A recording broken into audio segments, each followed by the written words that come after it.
Hello everyone, this is Ranim Alsaad, a plastic surgery resident, and in this video, I'm very excited to have Dr. Ranim Alsaad to share her experience matching at the prestigious Johns Hopkins General Surgery residency program. Welcome Ranim to the channel. Thanks, Malky. Thanks for having me. It's a great honor. Thank you for spending the time here to talk to our viewers about your experience. Can you start by giving us some highlights of your experience starting medical school from Jordan to matching at Johns Hopkins General Surgery program? Yeah, absolutely. So my name is Ranim. I'm currently a PGY2 prelim general surgery resident at Johns Hopkins, and I'm starting my PGY3 as a categorical resident at the same residency.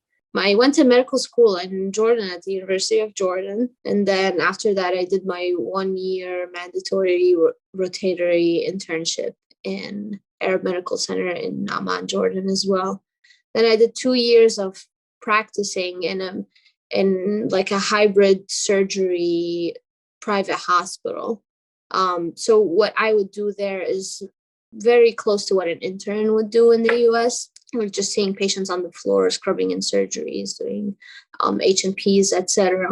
I feel like that gave me a good head start as to how it is being a practicing physician rather than just being a medical student or an intern. And then I applied to the match, and I matched at Hopkins for prelim surgery. Awesome. So you did some practice in Jordan. Was that a residency program, the 2 years that you did as practice, or that was work outside residency? It was work outside of residency. In Jordan, they call it general practitioner. It's very close to the British system. They called us GPs or even residents, but it wasn't a residency program. That is a very interesting story, because I get so many questions from international graduates who practice for some time in their country before they come to the US. So what do you think the value of these 2 years that you spent practicing, not in a residency program, when you apply to the match?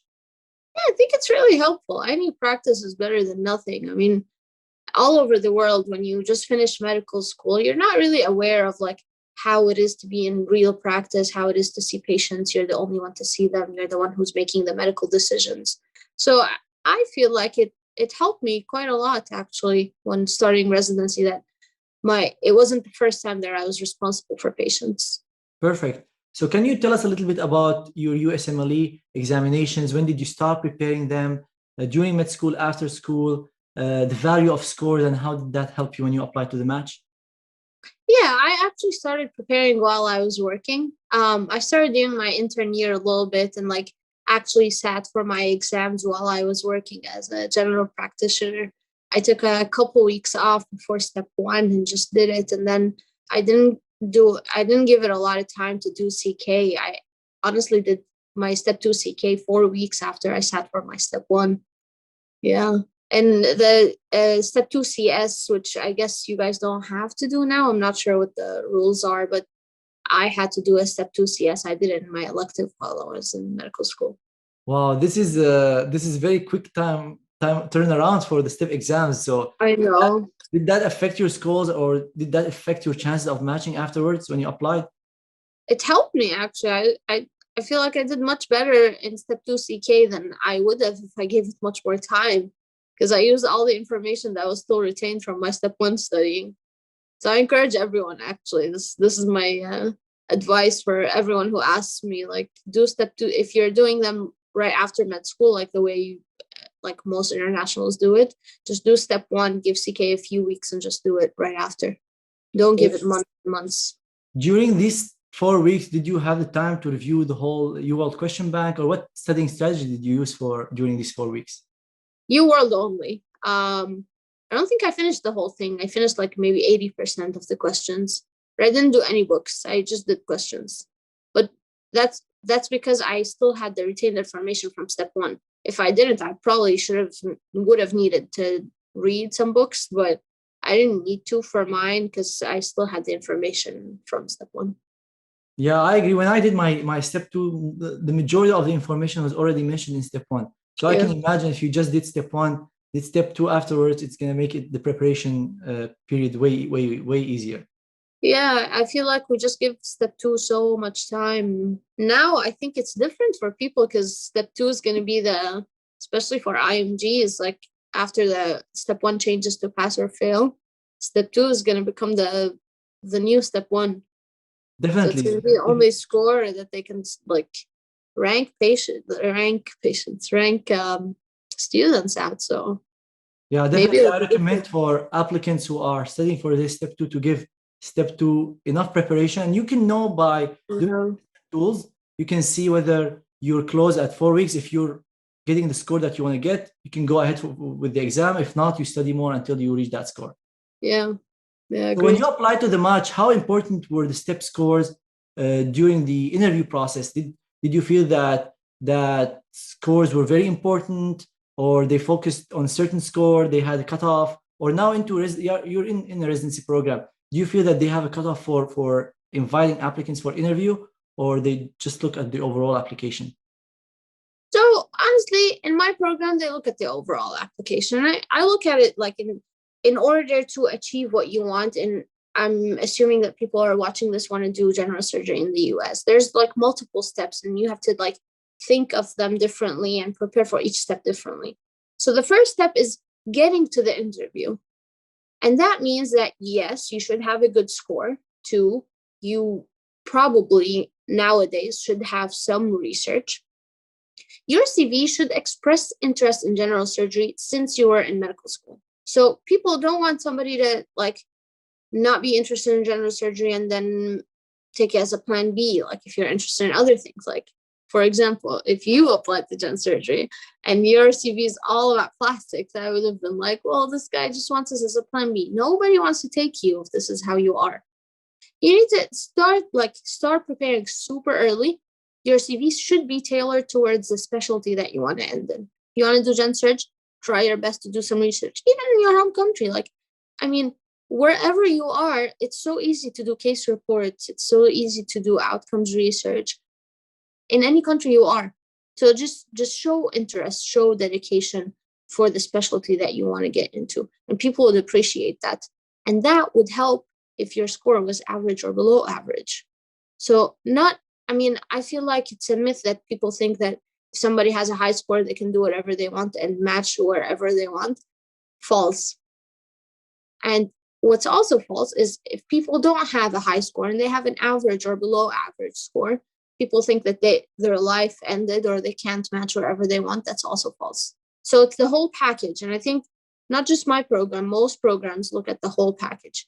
Yes, unfortunately, because they get thousands of applicants, the only number they have is your score. But then when from 1,000, they pick like hundreds. From these hundreds, the whole package matters. So that's the most important step to get to the interview. Work on your CV in different aspects, not just focusing on the score and forgetting everything else. Yeah, I totally agree. I think this is a common myth that people think if you get 260, you have a green light for all programs. That's wrong.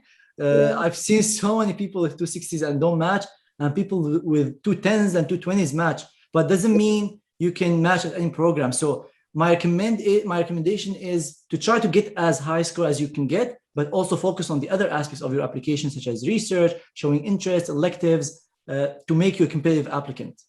Yeah, I agree.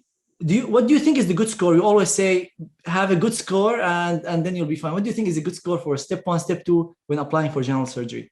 I don't know, man. I mean, I don't have numbers and I don't have like what the average. I'm guessing what back in the day when I applied, the average step 1 score for general surgery residents was in the 230s.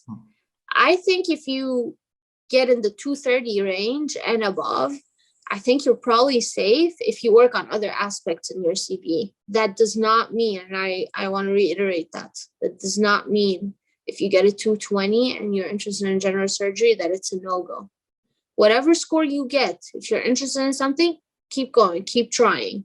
Somebody will notice your interest. Somebody will notice your dedication and will help you. So don't give up whatever you get.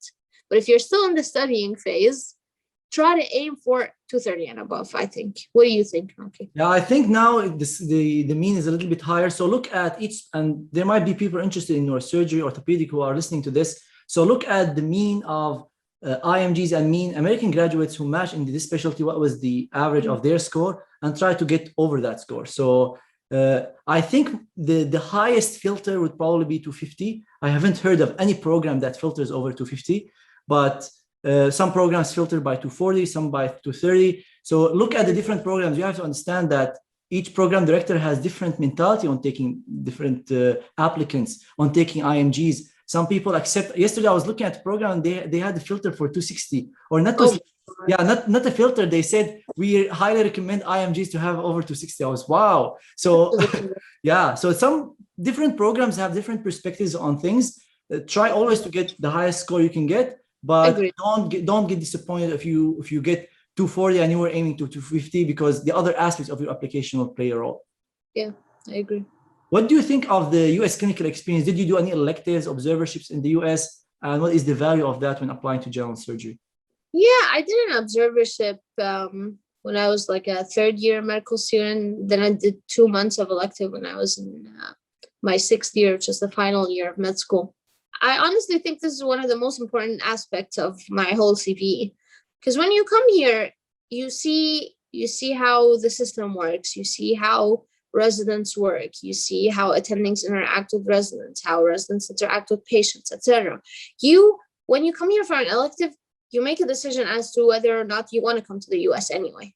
When I came here, I was like, wow, this is amazing. This is the best healthcare system I've ever seen. I want to come and practice here. But some people came here and didn't like it. Actually, when a few of my colleagues came to the US for electives and were like, this is not for us. I don't want to come here. And they went to other countries. So doing an elective, if you can, is very, very, very important. Plus, when you do an elective, these are the only attendings in the US who know you now. So now at least 2 or 3 people know who you are. They're already in the system. A letter of recommendation from these people goes a very, very long way. I mean, like I said, there's no one thing that helps you match. But in my story, I feel like my letters of recommendation were pretty strong, and they were one of the most important factors in helping me match where I am now. So coming here, doing your best, then asking for a letter of recommendation goes a very, very long way. Yeah, I totally agree. Not only because of the letters of recommendation, but because when you work with them and if they like you and think you're a good fit for the program, you're a hard worker, you know what you're doing, you would increase your chances of matching at the place you did a rotation. True. Yeah. So that's very good to do electives when you get the chance, because in observership, as you know, you don't get to have hands-on experience, especially in surgery. You want to be scrubbed in, you want to help with the surgery. If observership, you're just watching. So try to do electives if possible. Yeah. Let's move on to talk about research. What do you think of having research when applying to residency? And did you have any research experience in the US when you applied? I didn't have research experience in the US, but I think it's extremely important to do so. I think many of my colleagues and the interns in the class below me, many of them have research in the US. And I think it shows, it shows that you're interested in this field. And then it shows that you're hardworking, you know how to work the system, you know how to write something, you know how to publish, you have communication with people. And then the connections that you make in research are very important. Even if you do it in a different field, like there's a person that I know who is now in general surgery. She used to do research with the OB-GYN department. But for every grand round, she used to show up with Gen Surg. For every M&M, she used to show up with Gen Surg. So everybody knew her. So it goes a long way. It's the easiest way to make connections in the US.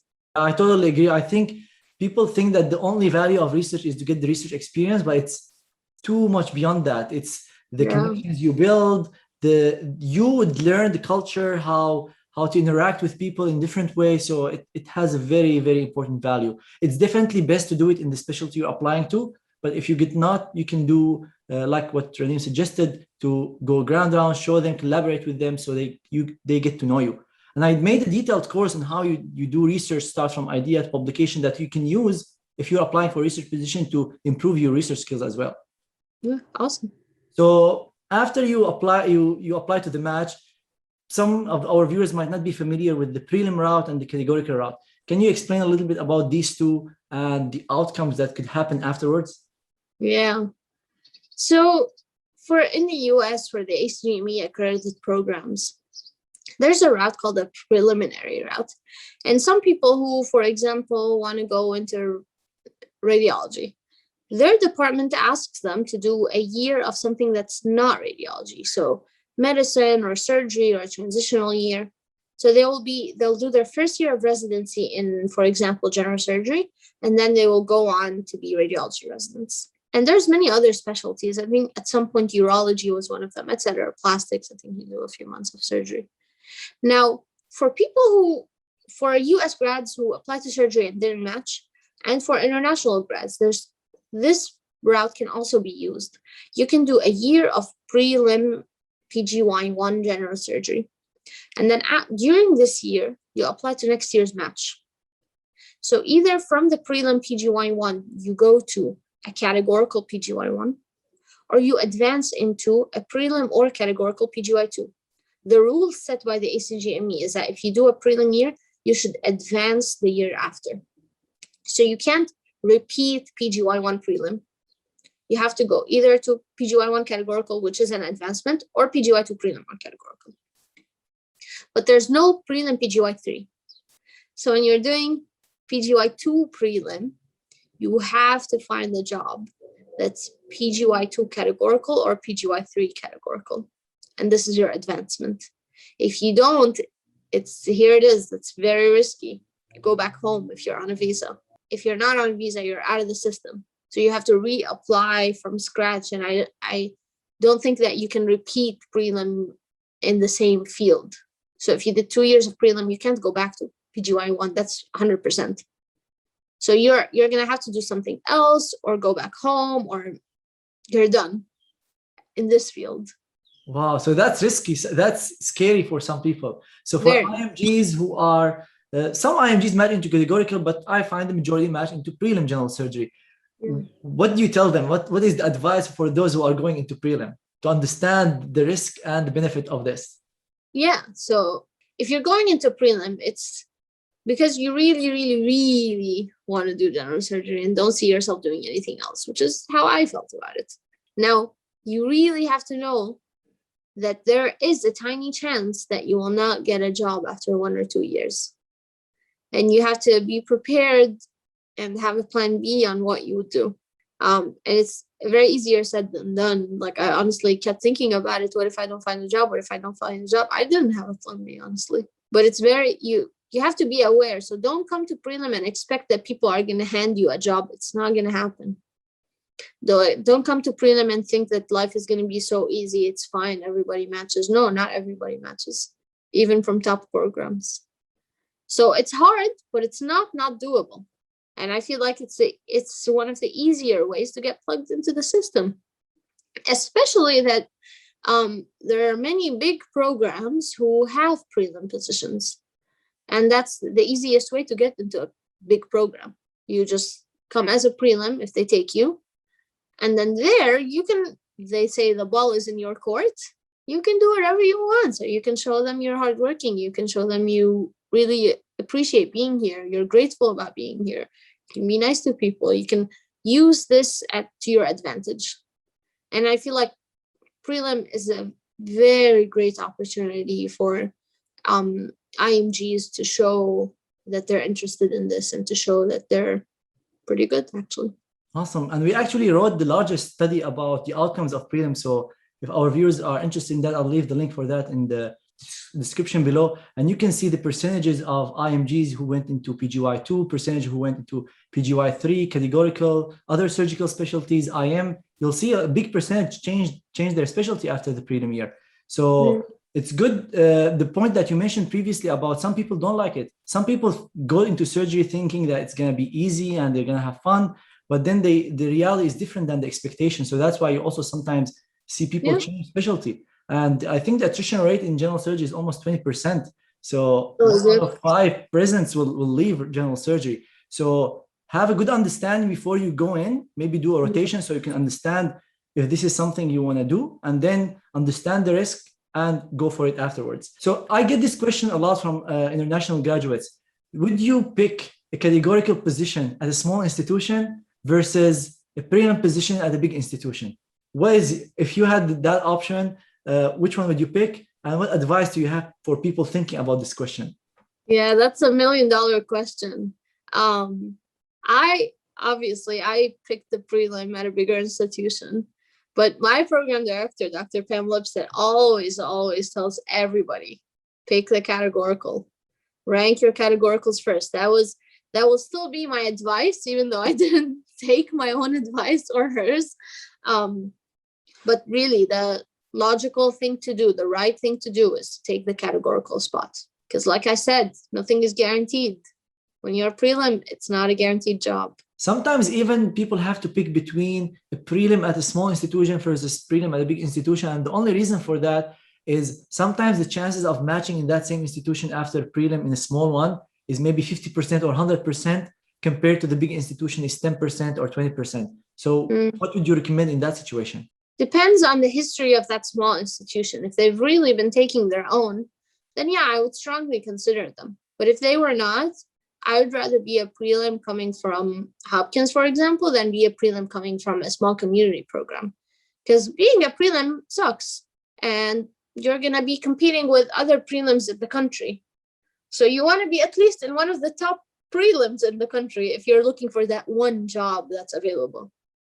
Yeah, that's definitely true. Unless, as you mentioned, they have a history of taking their own prelim, maybe 100% chance or very high percentage, so you can guarantee a categorical position afterwards. Yeah. For IMGs who are looking to do a prelim, what are the factors that makes them go into categorical? On which basis is that selection? Does that selection happen? So they have an expectation of what they need to do in order to get a categorical position afterwards. Yeah. So if you do most programs, almost all of them, you do 1 year of prelim, and during that 1 year you reapply to the match, only at this time to categorical spots. And then a lot of people can match, and so you finish that 1 year of prelim in your current program, and then you go to the program where you matched. If you end up doing 2 years, then you don't apply through the match, and this becomes a different ballgame.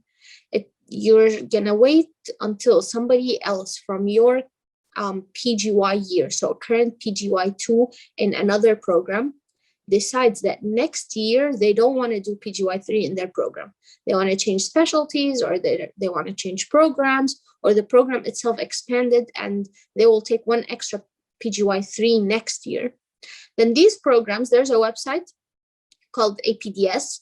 They will post that job on the website, and then you will apply along with almost every other prelim in the country, and then they will interview a select number of prelims, and the next week they will tell you if they will take you or not. So this time it's not the match. So when you do 2 years of prelim, you matching or you getting a job for PGY 3 and finishing residency in a program depends on a lot of factors. The most important is your program supporting you. So this is why, if you're planning on doing 2 years of prelim, you need to go to a program that will support you. Like, for example, the program where I'm doing my residency now, I mean, I'm staying with them, but if I needed to get a job, the program director will go like above and beyond to find me a job. My program will get me good letters. They will call people. They will ask people if they have a job for me. They will recommend me. And that's not for me only. That's for all prelims who come to our program. They're very supported. You need to do your prelim in a program that's like this. Because if you do 2 years, you're stuck. If your program's not supporting you, it's impossible to find a job. Awesome. So other than the program support, do step 1 scores matter, step 2, are there other factors that decide whether you'll match or not? Yeah, your new step 1 when you come to general surgery is called the ABSIDES. So this is our in-training exam. We do it every year. And when you're a prelim intern, you need to score really high on the ABSIDES. It's going to be one of the most important tests of your life, because programs taking you to categorical, they want to make sure that they're taking somebody who's going to pass the boards. And there's a very strong correlation between the ABSIDES scores as a resident and you passing the general surgery boards. So people who take you, they want to know that you're going to pass the boards because it affects their numbers and affects how their residency is. So make sure you do really well on your ABSIDES. That's 1. 2, the program will support you, but they will also mainly support you if they like you. And for them to like you, you need to be a good resident. So when you come in, know that it's hard, but you need to be really hardworking, very dedicated, always show up on time, always show up with a smile. These things go a very long way. If people believe in you and see how hard you're working, they will help you and they will support you. And I think prelim year is all about that. You need to make really good connections with the people that you're working with. Awesome. That was extremely insightful. Now I want to ask you, as a female coming from the Middle East, did you find any challenges going and pursuing surgery in the US? Yeah, absolutely did.